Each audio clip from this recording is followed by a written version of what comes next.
Hello, welcome back everybody to OG Reflections, my YouTube channel. Today I have a reflection.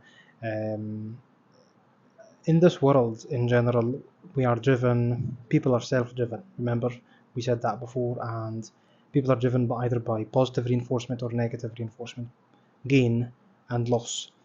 Um, in anything. Tell me a situation in life in which there's no gain or loss, right? There's no win or lose situation. No, everything. For example, at school, you work hard, you study hard, you get good grades. You don't study hard, you fail. The same thing for an interview. Either you get accepted or you don't get accepted. Okay, the same thing at work. Okay, you're working because you need money, because you're gaining money. If you don't work, right, then you're losing money, then you're losing in your life. The same thing with your relationship, the same thing with everything. Okay, the whole creation, the whole world, the whole universe that we live in, right? It's driven by win or lose, positive reinforcement and negative reinforcement. Now, Allah subhanahu wa ta'ala created us, God created us. So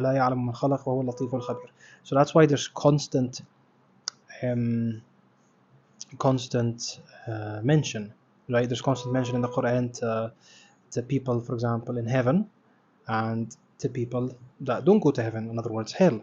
Positive reinforcement would be heaven, right, and all the pleasures and all the rewards that you get in heaven, or the bad things, for example, the punishment that a person could face in hell, for example, if he does bad things. You understand? So there's positive and negative reinforcement. Now, so if this world is full of positive and negative reinforcement, then it's the same thing in the hereafter. Okay, it's the same thing, it's the same rules basically. Um, Now, when I was young, I remember I used to either I read a hadith or a story. I'm not sure of the source, but it said like something people in heaven.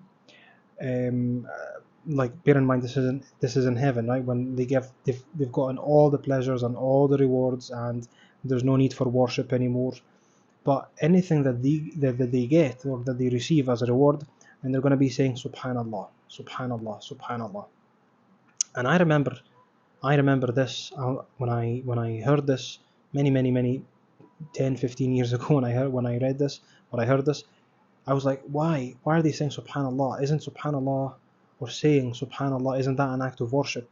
Why should they also be saying Subhanallah in heaven, right?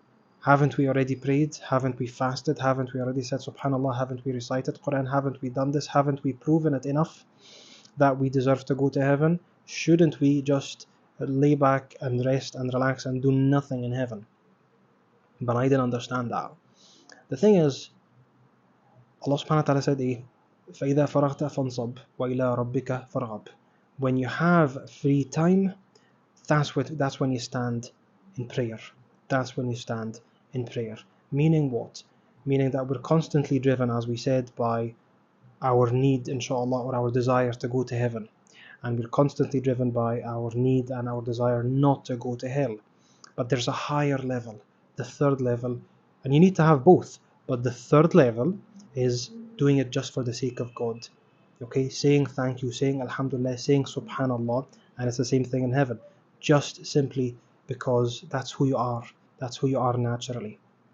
In other words, if Allah subhanahu wa ta'ala were to say, okay guys, there's no heaven anymore, there's no hell, there's no need for worship. Okay, would we still continue to worship? Okay, that's the trick. Okay, فَإِذَا فَرَغْتَ فَانْصَبْ وَإِلَىٰ رَبِّكَ فَارْغَب. This is in Surat AlSharh, right? When Allah subhanahu wa ta'ala was talking to Sayyidina Muhammad, right? After you've finished everything, all your chores, okay, and this is directly to Sayyidina Muhammad, right? After you finished the many chores that Prophet Muhammad had as a father, as a leader, as a prophet, as a messenger, as a politician, as everything. Then, after that, you can stand in prayer. Okay, so it was an obligation for Prophet Muhammad after that. You understand? But that, again, it's not because Allah subhanahu wa ta'ala is gaining anything. No, it's because that's how it should be, right? In other words, if there was no heaven and there was no hell, why can't we reach the same level also? Why can't we, after we finished all our chores, all our daily chores, all our everything that we need to do, when we come to relax, we relax in prayer also. We relax by the remembrance of Allah subhanahu wa ta'ala. Personally, to be honest, I have not reached this level. and I'm making this video, I guess, to remind myself and others as well, because I'm constantly saying, yeah, when I wake up, I need to do this, I need to do that, I need to do this. Okay, and I could have, for example, 20 different tasks, 20 religious tasks, or 20 different personal tasks or professional tasks or whatever. Okay, and I'm like, tick tick tick tick, I finished, I've done that, I've done that, I've done that, I've done that, I've done that. Okay, it's 6 o'clock, I finished. Now I'm free. Now I'm free, and I can have free time to do whatever I want. Okay, but why can't whatever I want be, the remembrance of God? Okay, why can't the free time be in the remembrance of God? Why can't the free time be in, like, rather than watching a film or watching something or going out with your friends, just simply by the remembrance of God? This is a really, really high level, a really, really high level of worship. And that's why, as I understood it better, when people go to heaven, inshallah ta'ala, right, you're not going to be saying subhanallah out of worship. You're just saying it because it's natural, because you love it, because that's what you want, because that's what you believe in.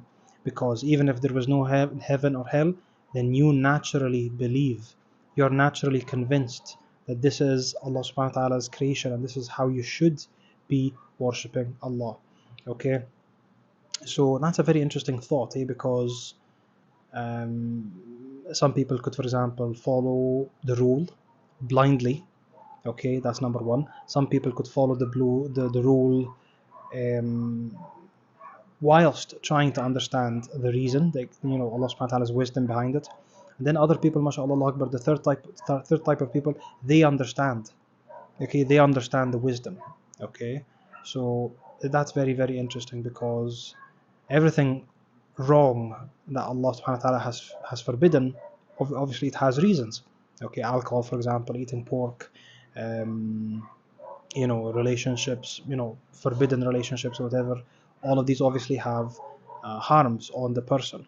Okay, but that's the point. Even if you don't understand the wisdom, even if you don't understand the reason behind something, then why can't we just find the beauty of just submitting to God, submitting and believing and following God, and just doing something naturally, because that's what we believe in. Okay, so even if there was no hell, even if there was no heaven, then فَإِذَا فَرَغْتَ فَانْصَبْ, then we would, rest in prayer. Okay, and the same thing in heaven, we would say subhanallah again, just out of it being natural. Excellent. So that's my reflection here for today. I'm saying this to remind myself and to remind others that hopefully, inshallah, we can reach this level, the level of worship that is, just doing it naturally. So what do you think of this reflection? Please give me your thoughts and your ideas in the comment section below. Please make sure to check out all the other content on this channel. And that's us for today. Thank you very much. Good.